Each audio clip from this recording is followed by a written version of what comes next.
Well, those are some big kitty prints. Middle of the river.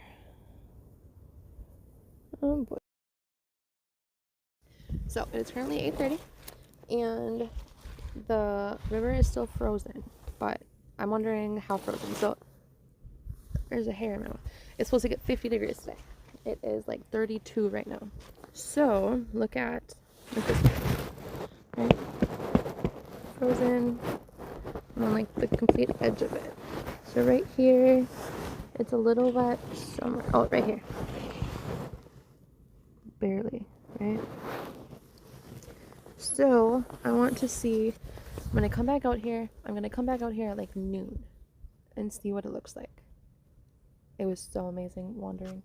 I love it. I love it. I love it. Oh, I love the mornings. Okay, be back. Peace. Two eagles just flew out of the tree.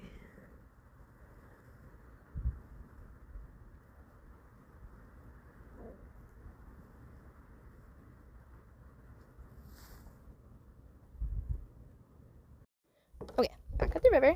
It is like noon 30, I want to say. Okay, let's check out the ice stuff. Ooh. So that's where my feet were the first time. Definitely melting a little bit. Oh yeah, look at that! Yes, yes, yes. I cannot wait until this is all melted. It's gonna be so much fun. But for now, we're gonna go back up and walk in the woods. Love it. Peace.